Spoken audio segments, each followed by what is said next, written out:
This video is powered by the pros at Pascal Air Plumbing and Electric. Arkansas owned, Arkansas operated. GoPascal.com. Any fun? Mike Irwin from Pig Trail Nation joining us here on halftime. Hi, Mike. Help us make sense of that. What did you think after Saturday? You know, what I thought Saturday night is a little bit different from what I'm thinking today, because I did go back on Sunday and look at the game again. That always helps. I also went to the ESPN website, and you can go in and look at every game, and you can do a breakdown play-by-play and see what happened here, there, whatever. And after looking at all that, you know, I've come to a few conclusions that were different maybe than I had on Saturday. First of all, we won't know this for a while, but I think Liberty's a lot better than any of us thought they were. They're going to go 11-1. I've looked at their schedule. I don't see anybody beating them the rest of the regular season. And then with that record, they're going to play somebody like Alabama, somebody that's just outside the playoffs. But when you're 11-1, you're going to get a good bowl opponent. So we'll see what they do against somebody else like that. But I do think they played really well. I think they had a good game plan coming in. I think they got a little bit lucky in that their plan was to really stuff Arkansas's running game and force Arkansas to throw. Normally that wouldn't help as much because KJ, for instance, has had 2 straight games throwing the ball really well. But whether he was sick last week with the flu, as some people have suggested, or whether or not it was a shoulder problem, and he didn't throw all week, and he looked like it early in the game. So there were a couple of issues there that caused the problem. And here's the other thing, guys. The bottom line is that game could have gone either way at the end. You know, you miss putting it into overtime by a micro inch or whatever it was, but suddenly that makes you terrible. So, I know fans react differently. I've seen enough games to know that there was a post it was a Facebook, one of the guys that's on my Facebook friends list. I don't know him, but I looked at it in the middle of all this stuff, and I thought, wow, this guy, he posed something different. And he basically went back and broke down last year and pointed out several times where they had key things that went their way, which allowed the season to go the way it was. And then, therefore, because of that, everybody started talking about how great Pittman is and everything's going great. This year, you've had a missed field goal by a guy that doesn't miss field goals, and maybe a couple of crazy things in that. I mean, look at that pass to Trey Knox in the first half, second quarter, I think it was, went right off his hands and then bounced left into the hands of the guy defending him, just like, here's a gift. Then there was a third quarter backwards pass by Liberty that went off the hands of the running back, so that's really a lateral.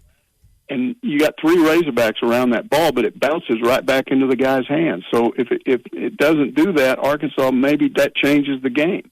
Or maybe, you know, that official down there on the field who looked at the 2-point conversion, and I'm convinced in real time you just can't know. It was too close. So let's say he just, whatever reason, he goes the other way on that.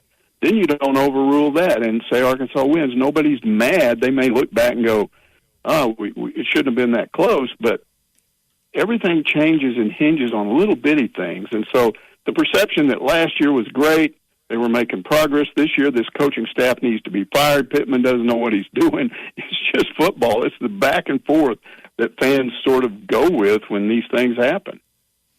Yeah, I don't know if anybody should be fired or anything yet. It's bad game. That's for sure. I don't know. When you went back and looked at the tape, what did you think of the offensive line? Well, I think they faced a challenge that they hadn't faced before. I think these guys were using more technique and quickness, and Pittman said we knew they were going to do that. We knew they were going to try to spin out of the blocks. They're shooting gaps. They're using quickness to penetrate the backfield. It's the old idea, if I can out-quick you, I don't care about your size and your power, and I've seen that happen before. I've seen defensive linemen that can out-quick offensive linemen and do that. So there's a reason why that happened. Now, it took them a long time to adjust, but again, what are we talking about here? You're winning the fourth quarter, and you get right there. So, yeah, you screwed up, but you're almost right there at the end. So I'm not going to just say these guys are idiots. They screwed up. They got Arkansas in a hole, and that clearly was the issue early on, was the lack of a running game. You know, and I hear what you're saying about last year and and the way that a lot of those games were won. And you're right about that. I mean, your record usually is decided based upon how you perform in the close games. And right now, Arkansas in the close games has had some trouble. I'm thinking A&M, and I'm thinking this last one against Liberty. The only thing about this is that, like, last year, you didn't have those close moments against non-conference schools. You know, you handled Rice, you handled Texas, Georgia Southern, Penn State. And I guess you would have expected it maybe from like a Cincinnati. Nobody expected it from Liberty. That's why I agree with you. I think Liberty was a lot better than we expected because we're going by what their schedule is. And we'll find out a lot about it. Just don't think anybody expected there to be that close of a game against a team in their 6th year or 5th year as an FBS program. That's all. I don't know. Matt, a question for Matt. I mean, coaches tell you all the time, okay, these guys are better than you think. But then you look, and they may be ranked, but you're a heavy favorite. And so what reason do you have to kind of think that? I mean, I guess it's up to the individual player, but I just know this is not unusual for players to look past the team because they're not an SEC team or they're not a Big 12 team or whatever. They're Liberty. And I read some stuff where fans said, I never heard of Liberty. How did we lose to them? Well, that's your problem if you've never heard of them because they're good. And look at Hugh Freeze. I mean, he beat Alabama twice. I mean, when they were good. So it's not like this guy's just anybody. He has a reputation of doing this. So I'm not trying to make excuses. I am saying that there's usually when you look at something a day later and you start looking at the overall thing, you kind of change a little bit, or I do. But I'm not a fan either. It doesn't just kill me when they lose. It's my job to kind of analyze it. I don't like it, but maybe I'm not as involved in it as they are. Yeah, I mean, it's tough. It's definitely tough as fans to watch. Do you think there's anybody out there outside of that Arkansas locker room that thinks we have a chance against LSU? Probably not, including me. I watched that game, and I'm just amazed at how much better they've gotten from when I saw them earlier in the year. They've got the athletes. We've known that all along. They just had a bunch of problems there because they went from dominant national championship to crash and burn for, 2 straight years, and I'm going, whoa. And so you just assume that's what they are. But, I mean, Brian Kelly's proven he's a good coach, and he came in and he got them going, and, yeah, they're really good. That was no fluke there. Now, I still think Alabama beats them if that game is in Tuscaloosa.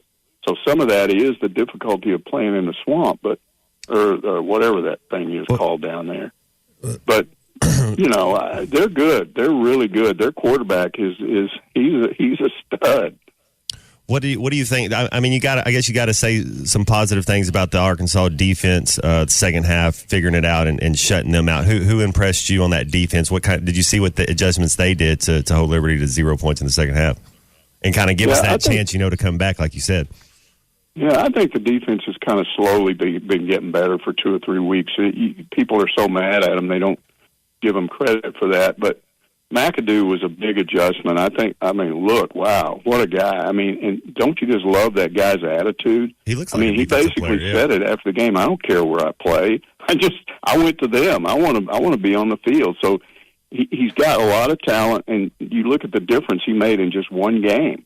So that's kind of exciting. Now, fans are mad because they're saying the coaching staff was stupid. They should have had him back there earlier. Why did he have to go tell them? Why didn't they go to him? I don't know. I'm not out there watching these guys play. I'm not going to criticize some coach because he didn't look at a wide receiver and say, oh, he could be a good defensive back. Mike, KJ didn't look himself. We heard the reports about the shoulder, and he didn't throw much or practice all that much throughout the week. But there was no surprise he got out there and played. I mean, he was on the coach's show on Wednesday, and usually if you're on, they're not going to put somebody on the coach's show, especially if he's the quarterback, if he's not going to play on Saturday. But it wasn't just the throws. I mean, he was obviously off of the throws, short of the sticks quite often too, and just off. But he also just didn't seem as eager to pull the ball down and run when there might have been an opportunity to do so. We saw him stand there behind the line of scrimmage looking for an open receiver quite a bit. held on to the football in ways that I don't remember seeing him do before. That could be, and this was not asked, so I don't know, but it could be a simple thing of he's so beat up. They could have told him, look, we don't want you doing that anymore. We don't want you running right into people. You can run a little bit, but get down. And maybe that got in his head, and he was trying to stay in the pocket more. I do know that when it got into the fourth quarter and he knew he had to do something, he still did what he had to do. Mm-hmm. So it could be that. We'll call a play. If you're an offensive coordinator, call it like a timing quick, call more quick passing plays where he's not holding on to the ball, because he was doing the same, right? We all saw it. Yeah, absolutely. There were some things that I don't understand. I don't understand how you've got a running back. I realize he's not your stud. He's not your 1,000-yard rusher, but you got a running back that carried the ball 6 times, and 4 of those he went over 10 yards. And yet, why did he get 6 carries if he's doing that? And there had to be something a little bit in his running style that was a little bit different based on what they were doing. And maybe it was just that what their D-line, how they were trying to attack Arkansas's offense didn't work as well against him. But I was surprised we didn't see him more often. I'm not, again, saying that Rocket needed to just sit on the bench the entire game after the first quarter, but... Well, he was, and you were right what you were saying, like as far as that the D-line are stretching him out, and they weren't able, and that's what the difference AJ did was he one cut and got past that first wave where Raheem was kind of using his patience or trying to go, let them quicken up. I mean, that's why, right. So it's hard. I mean, as the coordinator, yeah, you got to see that and try to get, but you're right, because then you got Raheem Sanders, who's a stud, but that's what I saw, yeah. The other question I would have is what everybody said was at some point Malik should have come in the game. I don't know. You were a quarterback, Matt. Does it help you if you're not playing well? If KJ's fine, if you don't have a plan, if KJ's fine, you're playing KJ unless you have a plan for Malik. You're not doing. I didn't see if KJ's if he's able to walk, that's your starting quarterback.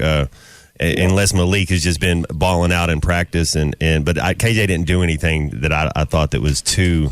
He didn't have a good game. It's not like he should be benched or anything, I mean, he didn't have a good game. And there's this theory that if you make somebody go sit for a while, they get better. I don't know if that's true or not. But if you have a package for Malik, that's what we've said. That's what Malik should be used. That would have been a great time in the first half when we were going 3 and out, punt and whatever we're doing to have a package where you're like, all right, Malik, get in there for these 4 plays. It just changes it up. Kind of throw a curveball at them. That's what we needed. You didn't. I mean, I don't know. And then like the fluke play with Trey Knox. I mean, that's 9 out of 10 times at worst that's an incomplete. He just handed it to the guy. It's just a total fluke. And Trey Knox catches that ball just about every. I mean, he's a stud. That little things decide games sometimes, and you can't get away from that. It's what it is, and it's always different when you're watching than when you're on the field. It just is. When games are decided by 1 point, there's like a million different points that you can point to that would say this was a huge portion of that, and I think that's the case in this last game. Mike, we'll leave it there. I appreciate you hopping on with us on these Mondays, and hopefully next week, we can talk about a big upset over LSU. Hopefully I'm wrong about that game. Me too. Yeah, you and everybody else, I think. Football is back, and BetOnline remains your #1 source for all your football betting needs this season. You'll find the latest odds, matchup info, player news, and game trends. And as your continued source for all sports wagering info, BetOnline features live betting, free contests, live scores, and giveaways all season long. Always the fastest and easiest way to bet on all your favorite sports and events like MLB, MMA, tennis, boxing, and even golf. Head to betonline.ag to join and receive your 100% welcome bonus with your first deposit. Make sure to use the promo code BELIEVE to receive your rewards. That's BLEAV. Bet online, where the game starts.